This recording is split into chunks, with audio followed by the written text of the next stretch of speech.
you have started playing with chess, and I think you have encountered the term that I'm going to tell you now. It's called a trap, an opening trap. So, what an opening trap essentially is when you deliberately make a certain set of moves and you expect your opponent to, kind of fall into that trap and have a really early and a really big advantage over the opponent. These advantages can vary from, having maybe one extra or a knight extra to, in fact, doing a checkmate in four moves or something like that as well. So this is what we call a trap, where we deliberately lay out a certain set of moves and you expect your opponent to fall into them. And we are going to learn some of the most beautiful traps for beginner level in chess in poker. Well, disclaimer. These traps, when I say these are really good, well, they are good. Especially they are really good for a beginner level chess because you don't really expect your opponent to know the entire theory around that opening. You don't really expect your opponent to play uh, the best move every single time. You expect your opponent to play intuitively, to play naturally. And this intuition is, what really causes you to fall into traps when you just have a feeling, okay, this move might be good, but you don't really calculate, three, four moves down the line. But yes, if you do have your opponent like that, it is brilliant good. Traps are essentially, too good. But the problem arises when you don't really know how your opponent plays. If your opponent does not fall into your trap, then there will be definitely situations where you will in fact be losing. You didn't fall into any trap, but the problem was that you laid out a trap for him or her. And if he falls into it, it's fine. You are winning. But if he does not, then he can really backstab you badly.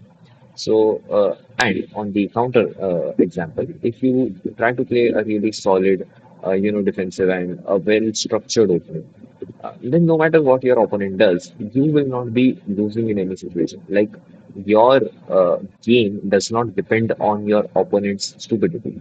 So when you try to play traps, you are betting on your opponent's mistake. If he will commit a mistake, then you will win. If he will not, then you will in fact lose. But in a structured, well-structured, defensive, solid opening, it does not matter how your opponent plays. If you play good enough, you will be winning. Well, there are a few more things that I want to tell you about these traps before really starting. One of them is like for example, let me just show you something that I was going to show you in the entire trap theory. But yeah, this is called a wayward queen attack, and this is some sort of you know, a risky move on white side. White really anticipates black to commit a mistake, and then really take an advantage. But yeah, let me exaggerate it to you. Whatever theory I'm going to tell you, it's fine, but there is a simple, a kind of expectation. Maybe black does decide to play. All right, I'll I'll give it a checkmate from here, and someone can someday stand up and say, okay, this is a trap, but no, this is not. What the situation entirely like what I was trying to tell you is that the anticipation of the opponent's move should be at least somewhat, plausible. You even a beginner, even an 800 euro player would not deliberately play e7 if at all he was not, if he is at all serious, then he will never play king e7. So these kind of moves are something that if I show you this chart, then you'll just close the video and say, "Oh, this is bullshit. No one will ever play this." But the traps that I'm going to show you are a little more intuitive. Your opponent might actually play one. So, for example, G6 is a little more intuitive move for black. Definitely, it's very bad. It's a very bad move for black. But you can expect your opponent to play G6 more than you can expect your opponent to play King E7. So when things like this happen in the next drafts as well, where you imagine that why will my opponent ever play this? You're correct. Your opponent might, but if usually people play it, then we categorize it as a good trap. Since we have the wave of free attack on board, let's get start. Um, of course, if you're playing as white, you have a really good. maneuverability over which trap you're going to play because you have the first mover's advantage. So the traps along the E4 line, the traps along the D4 line, there are traps along the C4 line as well, which is the English trap. We'll see all of them. But yeah, if you have played E4 and the opponent, which is usually played E5, then you can decide to play queen to h5. Now, the entire idea behind queen to h5 is targeting the f7 pawn. What I'll be doing is bringing my bishop to c4 and then, really targeting the f7 pawn. But another complementary target that I have is the e5 pawn. And that is why it gets somewhat, the mistake prone area for that to really try to defend the f7 pawn while it should be focused on the e5 pawn. I have made this mistake many number of times, and I can guarantee you a beginner opponent will most likely make the mistake of playing g6. If he does make the mistake of playing g6, you can in fact I think you can see in the very left hand side of my board how much the bar has increased. So yeah, if the opponent does play g6, all you have to do is take on it, and it's an even better situation. Take the rook, check the king, whatever he'll defend it, maybe the knight, maybe the bishop, maybe the queen in fact, and then you'll take on the rook, and then queen will take on e5, e4, and I think you are at a good advantage because you can easily defend this thing. I mean, sure, this pawn is hanging as well, but who cares? Let him take that pawn. Or maybe, in fact, move your king away if you don't want to castle further on right. So, yeah, this line goes pretty well. But of course, what we are talking about is this. What if your opponent does not fall into your trap? Then can your opponent punish you in this situation? Likely, yes, because your opponent, if he is careful, then he'll try to defend the e5 pawn with possibly these two options, either playing d6 or playing knight to c6. I personally like knight to c6. And what might be the next move for you? Well, if you do really want to, make bets on your opponent's mistakes, try playing bishop to c4. Try targeting the f7 pawn and maybe have some kind of a scholar's mate if your opponent really blunders like this. But if your opponent does not, then like what do you expect your opponent to do? So if you have played bishop to c4, your opponent might now try to punish you by making the move g6 because now you are really saying, okay, I don't really like this queen here, push away your queen. This is why early development of queens will be bad because you have now really developed your queen and everyone is just throwing tantrums at it. We don't want to hear, we don't want to hear. Then the queen comes to f3. Again, you are having some hope for a scholar's mate, but the opponent really develops a queen and says no. And that's really good for the opponent. The opponent is kind of winning right now. He's in a better situation than you are. And this is why, traps are decentish thing to learn. I discussed in the beginning of the video. Let's talk about the English one. Well, we begin with the English opening by making the move C3. And, here a lot of options come up for black. Maybe we'll play E5 and then, we'll really bring our knights, right? This is a very bookish opening. It's called the reverse English opening. And yeah, we'll keep developing with our nights out. And here it might seem a little too particular in one direction, but opponents, it's a good move for Black to make the move g6 because he really wants to cancel the bishop and target this entire huge dark square diagonal. So yeah, this is what we expect Black to do and we'll play our national game. We'll play D4. That is, one sort of line in the English opening. And at this point, what you really expect your opponent to do is to take on this pawn because he has pretty much no other options. So yeah, it's the best move for Black. So Black will take on D4. It's very natural game till now. But now, instead of taking on this pawn and having this exchange and then taking on this with this queen and then targeting this rook and this entire thing, stopping this scan shadow and everything, we decide to put our knight on d5. Here begins the trap line.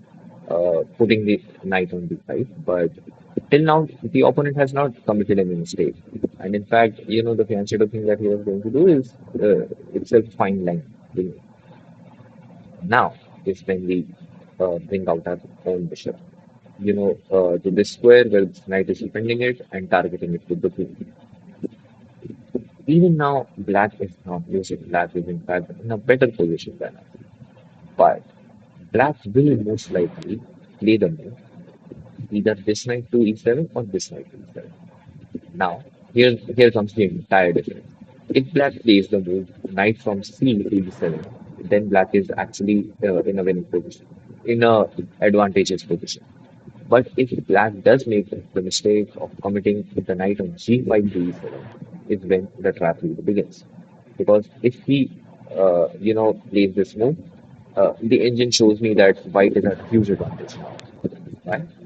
Not because I'll take on this pawn and take on this knight or do something, but rather because I'll take on this pawn. It's weird.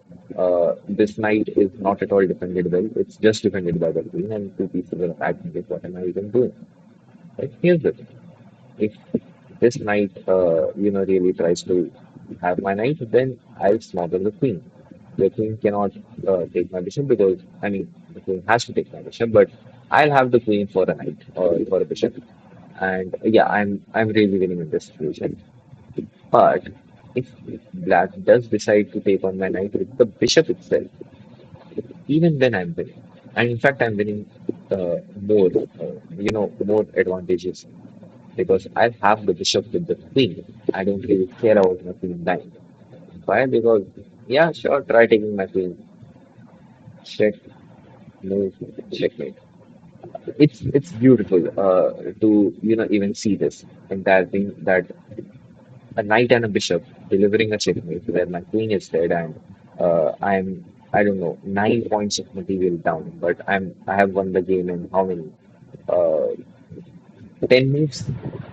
So yeah, this entire line, but you need to be careful about which which knight has depended on the e7 square.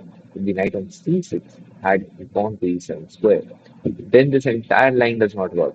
I can have it and the opponent will block me with c6. Sorry, the opponent will really push me away with c6 and I can't really do anything. Maybe I can exchange and then uh, yeah, I don't have many options because the exchanges will keep on happening and um, I maybe the situation is equal, but you don't really want to expect the trap to work when the knight from c6 square had gone to e7. All right, let's consider another trap. It's called the pride liver attack. Um, this one might feel more natural because it does begin with e45, something that is really common. And then what you intend to do is, you want to get this particular position. You have bring your bishop out and you have bring your knight out. And it looks like the Italian game right now, but what you really want the opponent to play is knight to f6. Why? Because again, as discussed previously in the way of queen attack, we are trying to target the f7 pawn. And to target the f7 pawn, I really want to put my knight here on the g5 square, and then attack on the f7 pawn, and have this particular fort.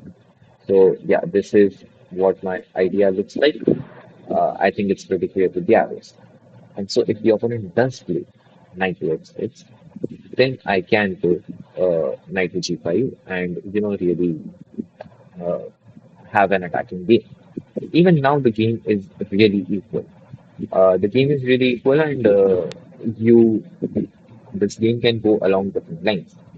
So one option is that the opponent tries to play bishop to c5, in which case the trap will not really work. But the other option, which in fact is the best move for black, but black does have a tendency to commit the mistake when playing this move, is b5. So d5 is actually the best move.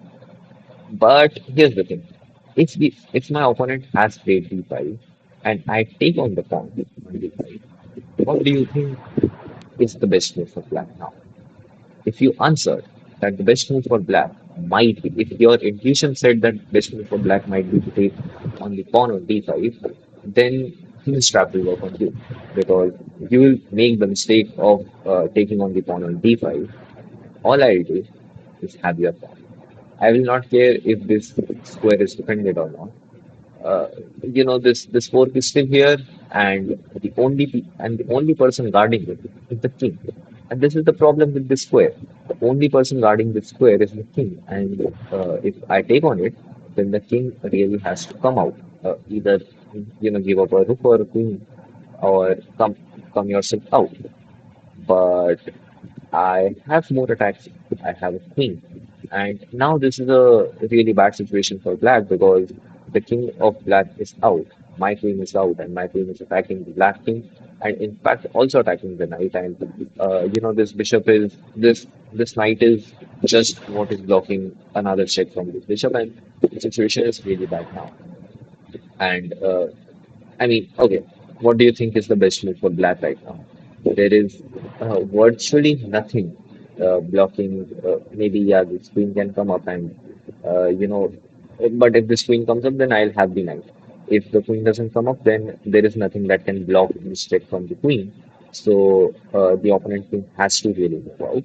And what do you think the opponent options are? The opponent's options are these three squares, this square, and this square. And more likely than not, the opponent will play maybe g8. If he does decide to play g8, then it's a checkmate. You could try stopping it, but you won't be able to. So, yeah, g8 is an absolute checkmate. G8 is probably the worst move that black could have played. In fact, the best move that black could play is actually e6. But very rarely will a beginner who does not know what move he has to make will, really bring his king out onto the battlefield. Bringing the king to the center, it's not an endgame situation, is it? So e6, although is the best move and keeps the game uh, a little close to balance, is something you will not expect. Something that you might expect your opponent to play is into e8, in which situation also you could really use for your advantage because you'll have the bishop, you'll have the knight, and no matter what your opponent does, you will definitely be winning the game because now you can see that this mate is hanging, so he really has to bring his queen maybe here, and then I can take on this pawn, and then he take on this pawn, and then okay, of course, sorry, if the queen is here, then the queen will be guarding the position. But yeah, at least I can have some exchanges.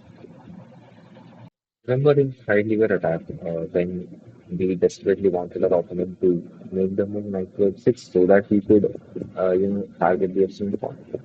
Well, the opponent might decide not to do so, and he might decide to bring his bishop to c5. Uh, Here starts another trap or another gambit, which is called the evil gambit, where I really played a move. And the innings gambit isn't really some sort of a trap, but rather a sacrifice of this pawn to have greater central control. Because more likely than not, the opponent will take on this pawn, and which is absolutely fine from their side. And when you try to push him away, uh, he'll. I think I would have gone to c5, and if the opponent does go back to c5, then you can actually play e4 and have this entire exchange done. And then you have a good central presence. Your opponent will not, take on this pawn because the knight and the queen are sitting there. So yeah, this is a good enough situation. In fact, a more advantageous situation for you because now you can come here and try to attack on the f7 pawn. Although this can be easily defended by queen e7, but again, you have castle rights right now, and you have a really good attacking position right now to play. So yeah, this entire thing was not really a trap, but just a good. Covered a lot of white moves. Let's now see from the black's perspective. We should have some traps in there as well, right? So again, we'll move in the very basic order. You know, the knight coming out and the bishop coming out. And you can probably see that this is the exact setup we began with in playing the triangular attack.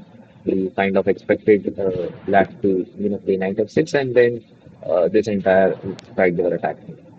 But if you yourself want to hold on to your trap, then I invite you to learn the Blackbone Shilling. So the Blackbone Shilling begins by playing knight to d4. You are essentially ignoring the entire e5 pawn for you are inviting your opponent to take on the e4 e5 pawn. And in fact, you are also inviting your opponent to maybe exchange with the knight. If your opponent does decide to exchange with the knight, then you are fine. I mean, it's a little bad situation. It's actually more bad than you expected to. But because you have not yet developed and you have given the opponent, really advantages, maybe to the castle and he has good development here. But for the sake of the draft, and because I think if I would have been white, I might have taken the e5 pawn. And this is where you get a really advantage because taking on the e5 is really bad. Why? Because although you are giving me a fork in potentially the next move, or maybe giving me this, this leadership on f7, which I would particularly not enjoy because then I'll have to block my queen and move on to move my king out and lose my castling rights and everything. I will not care about this thing happening. I will play Queen to g5. And this is something as white pieces, as a beginner player, I would not have anticipated at all. I would not have anticipated that my opponent will not only, not defend his own square on f7, but rather dare to attack me in the same move. Because now I am daring to attack this knight and this pawn. And even now, White can, save himself by giving me a check with the bishop. But more likely than not, White will pay the move with knight to f7 because he really sees that okay, I'm defending my knight, I'm attacking the queen, I'm attacking the rook, and it's a really good position. And in fact, even at this point, he might think he's winning, but he's so badly losing the game just because I can take it on this pawn. And by taking on this pawn, I have now gotten a control of this rook, a control of the central pawn. Central pawn is dying anyways. He can't really do anything right now. The best move for white, in fact, is to make the move d3 and lose on his rook. And I'll take here and d3 is just to create breathing space for white, the white king to come here. But no, I'm not going to do that. I'll show the move that White might have made because he's making such similar mistakes. That move will have been to bring the rook to f1. And whenever he decides to bring the rook to f1, then I'll just finish the game by making the rook queen to e4 check. And he really has just two options. Either bring queen to e2 or bring bishop to e2. Queen to e2 really gives up the king. Uh, I don't think he would like that. And bishop to e2 might seem safe, but it's a small idea. I mean, yeah, a satisfactory way to give black a victory. I would have done that if I was using this battle.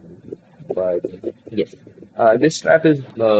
I like this trap because I think I would have been convinced enough to fall into this trap, and this is how you should think as well. You see a trap, and then you should imagine: would you have been convinced by the opponent to, really fall into the trap? If yes, then do try to play this trap against others because others will also have some similar mentality as well. Yeah, well, coming back to white, and we'll try to play the Ponziani trap.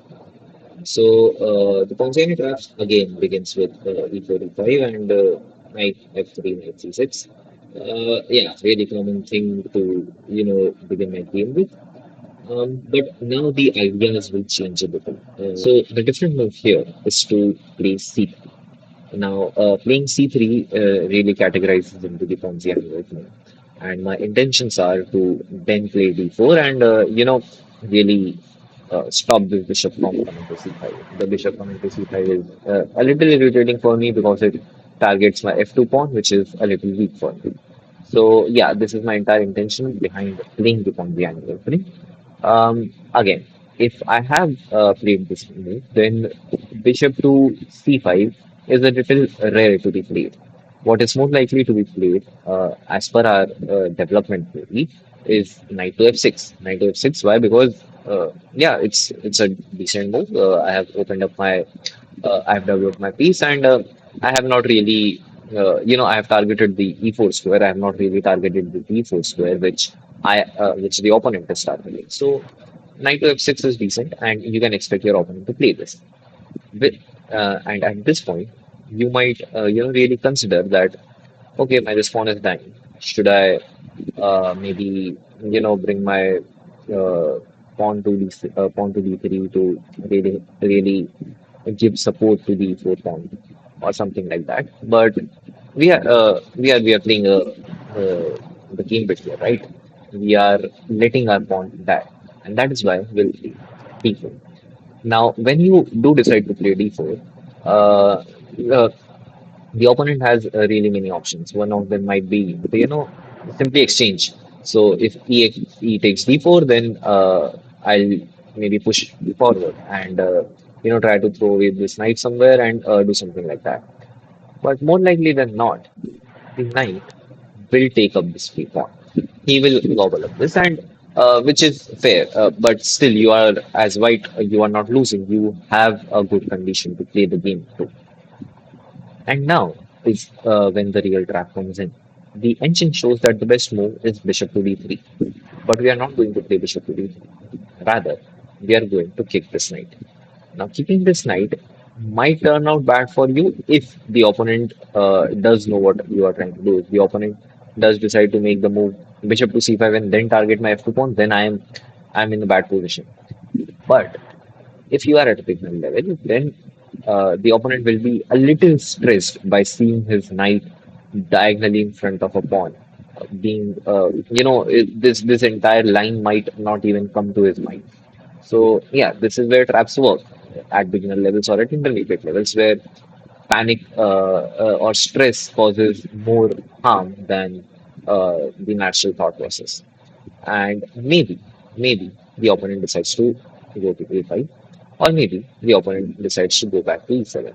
And both conditions are good enough for you. Let's consider the e7 possibility first. It's a little longer. So if the opponent does decide to go to e7, then you have an even more attacking move, and that is to play knight to e5. Why knight to e5 is important is because, again, it causes a little panic in the opponent. He sees this knight and he doesn't really like it sitting on the e5 square. No one likes their opponent's knight sitting on the central square. And this is why you expect your opponent to commit this mistake to play d6. And d6 is a really bad move for black, but black doesn't really realize how bad d6 is while playing it. And this is why it's a trap, right? So at this point, you really want to play either bishop to b5 check or queen to a4 check, and they both target the king. And this is the entire point. So yeah, let's play bishop to b5 check. Bishop to b5 check, and your opponent is now he's even more panicked. He'll make stupider moves and try to defend. Um, yeah, let's see what all can the opponent do. Maybe he brings the bishop here. Good enough for me. I'll take your bishop. What can you do? The only forced move for black is to sacrifice his queen. I'll happily sacrifice my knight for the queen and have a positive advantage of six. In fact, I'll have a positive advantage of six. So clearly, bishop to d7 is not something that will work out for black. So let's see another. Let's say that the opponent decides to make the move c6. Well, okay, make the move c6. I don't care. I'll take on your pawn. What can you do? You can virtually do nothing to me, right? Yeah. Let's say the opponent does decide to take on the this pawn. Then I'll take on this pawn, and now your queen is hanging. You can't really bring your knight in here because you know there is virtually nothing. Let's say that he decides to take on my knight with my knight. Yeah, I'll have it, and then I have a fork that targets the rook, the knight, and the king. And yeah, you could defend it with the bishop maybe, rather than taking on the rook and getting it exchanged for a bishop. I'll take on the knight and get it for free. And the rook is in fact even a target right now, and then my queen will come here, and then there will be a discovery check hanging in and stuff like that. So yeah, this line is fine. And if he does not decide to take on my knight with the knight, what else can he do? He'll have to, maybe move his queen somewhere, but then a discovery check is always really risky for the opponent. So clearly, bringing the knight back will lead him not to an immediate disadvantage, but when I take on this pawn, and if he decides to make the move d6, these are the compulsory condition for having an advantage in this particular trap. But there is another line to it. Let's say I tried to push him, I tried to kick him with d5, and he did not go back to e7, but rather to a5. This is a rather simpler thing. I'm sure you can see it. Just make the move b4. The knight is trapped. He can't come here, he can't come here. Yeah, these were the only three moves that black could have played, and all of them lead to the capturing of the knight. And that is why I'm at a good advantage. The Ponziani trap, it's a little, you might argue that, okay, no one will play d6, but I think I would have played d6, and I want you to introspect if you would have played d6, if you did not, explicitly know that, okay, this all trap can go on. If you had seen this for the first time, would you have played d6? So another trap, but this time from the black side. It's the England gambit. The England gambit starts by playing d4 and in response to it, d5. Now, I want to warn you, e5 is a bad move as said by the engine. In fact, like the usual bad moves, really give white an advantage of zero point 0.4, zero point 0.8 or something. Playing e5 really gives white an advantage of 1.2. So, by stock price. So, yeah, this is a little bad. But again, if you're playing at beginner level, it doesn't really matter. So you have played this, and you of course, you expect your opponent to take on this pawn. It's a free pawn. There is nothing here to consider, right? So yeah, your opponent took your pawn, and then you'll obviously try to attack on this pawn. So these are very natural moves that you can play. But here there are multiple ideas. One of them is, playing a d5 and then, of course, the opponent can understand really go about doing things. But the second best line for black is to play queen e7. Why? Because you really want to take on this pawn. You are not giving away a pawn for free, which you initially have given. And the entire idea about playing queen e7 is because you kind of expect the opponent to come to f4 to really safeguard this pawn on e5, and this is something you do not like. So you play this move, and even then you really want your opponent to really come to f4, and this is where you play the move queen to d4 check. Now, till this point, there has been no damage done for white. In fact, you are intaking the damage. The engine is showing that black is losing to white. But that's the point of traps. You expect your opponent to do a mistake, and the mistake that the opponent will do is not in this move, but rather when he has blocked back with the bishop, you obviously want to take on this pawn. That was the entire idea behind playing queen to d4 check, having a check, taking on the pawn on b2, and attacking the bishop as well. But still, you can see that white is not really losing. Yes, you can have this crucial pawn. The pawns on b2 and g2, when taken by the queen or the bishop, really target the rook, and that is why these are really risky. But in this situation, if you bring your knight out, then you can essentially defend this entire thing. The queen will guard the rook. But when I give you this board, and when I ask you to play as the white piece, and when I show you the previous three moves, do you have sort of a feeling that bishop to c3 might be a good move? You like fine, knight to C3 is fine. I'll defend it. But inside our little hearts, we have that feeling too. If we can defend something while attacking something, is that even not better? And I have been moving my bishop. I don't see any problem with this move.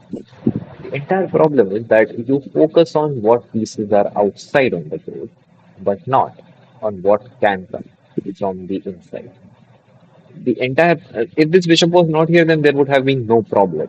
But because I can pin you this way, the entire problem arises because now you can't really take on my queen, and you really have to defend your bishop. But it's too late now. It's too late.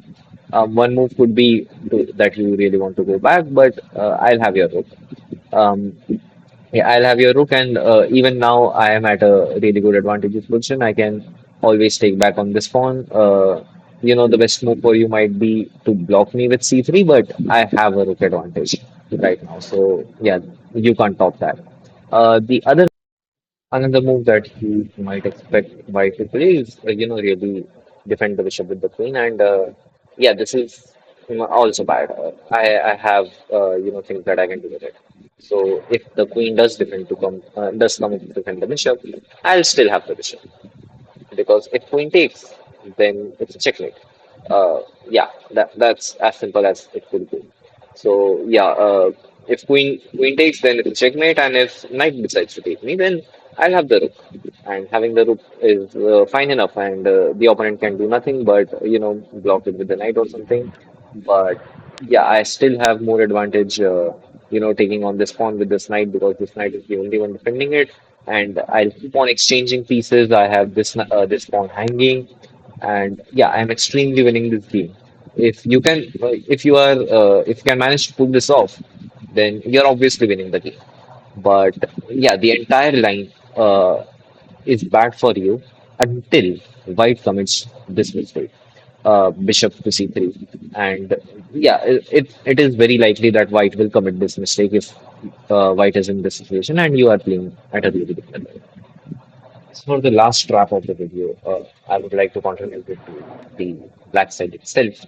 And yeah, another really famous opening, the Queen's Gambit.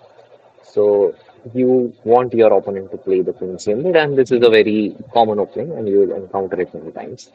Again, there are variations of Queen's Gambit. One is to maybe accept the Queen's Gambit, or the other two are to decline. Queen's Gambit decline and the slave defense. But the Albin Gambit is something different. It decides to make the move e5. And from here, the game goes on in a little different manner because you really expect your opponent to take on the pawn on e5, which is in fact the best move for white. But that's the point of the game. And what you do is you make the move d4. Now d4, like in this entire situation, white is not losing. It is definitely in a really good situation. But the thing is that if you are playing it at a beginner level, then you do not like anything on these two squares. If you are the white opponent, beginners don't like any opponent piece on the e4 square or the d4 square. It's in my half and it's in the center of the board, and I don't like any knight, any pawn there. And that is why many players will commit the mistake of playing e3. Now, why is e3 a bad move? Well, e3 is a bad move because you have really, uh, you know, like I'll just show you how the game will go. Because the best move for black will be to give him this check, and there are possibilities of defending it. This knight cannot come here because this pawn will be covering the square, and that is why uh, bishop to d2 is the best move here. But I will keep on taking this thing. And now is the time that White should have realized that okay, he's really uh, like this pawn is too far ahead. This pawn should be taken back. But greed is greed. I mean, a bishop versus a pawn. Which one would you have chosen? I would have chosen the bishop. I mean, if I knew the trap, I would have chosen the pawn, but I don't know the trap. I am a beginner level player. I would have chosen the bishop, and that is why I'll choose the bishop just to demonstrate. So yeah, once I choose this, I am done because I mean fair. first option is to take up the queen and then lose the make white lose the castling rights. But this entire trap for just making white lose the castling rights, no man, I'm not going to do that. Rather, I'm going to take on this pawn. I'm going to give white a check and ask him, can you can you dare take my pawn? Because if you do, then I'll have a full free queen. And a full free queen means essentially win. Yeah, of course, if you blunder, then that's a different thing. But I at least help you get a queen, right? Give me some credit. But even if your opponent did not commit the mistake of playing to f2 and rather got to e2 and tried to defend this queen, here is the idea. See, the idea is that the bishop, my light squared bishop, can actually come here and try to give white some sort of a pin, a skewer, and this check will force white to go somewhere else, maybe come here and then take on the queen. But the entire problem is that this knight is sitting here. This knight will come to the f3 square. So I want to get rid of this knight. And what do? I just take on this knight and make a queen. No, because if you are making a queen, then the problem is that white will really take on my queen, and it will come with a check, and then I'll have to take it back, and then he'll take back my other queen as well. And so the queen which I wanted for free is now traded for a queen, and this pawn that went so ahead could only be exchanged for a knight. And in fact, I lost my bishop as well, so could only be exchanged for nothing. So yeah, that is not the correct idea. The correct idea is to rather take on the knight with a check. You don't really form it a queen, but you rather form it as a knight. And it is very rare in chess when, in pawn promotion, you deliberately want to form a knight or another piece than a queen. You want to promote it to some different piece, and this is where it gets beautiful. When something is so rare, then and when it does come to happen, then you find it beautiful. And so you have given him a check, and white doesn't really have much options. You know, the king will have to, like, this rook will have to take on the knight, and then I can finally give the pin I wanted to, and there is no knight here to cover up. And no matter where he moves, I'll have his queen, either with the bishop or with the queen. It doesn't really matter. But yeah, this entire trap is actually really helpful because the Ailman's game bit is something that will occur many times, especially in games where you are playing with a very low time limit in bullet chess or something like that. So that is for today, guys. I'm sure you would have had fun learning new traps. I urge you to try it onto your opponents, and if they work, laugh on them. If they don't, just keep it in mind that these traps are not foolproof, but rather just tips and tricks of the game. And if you are playing at a good level, you should not ideally try them out. If you like this video, do check out our other videos on the channel. Subscribe to the channel if you want to watch more such videos. And if you want to watch anything in particular, do drop us a comment and we'll make a video on it.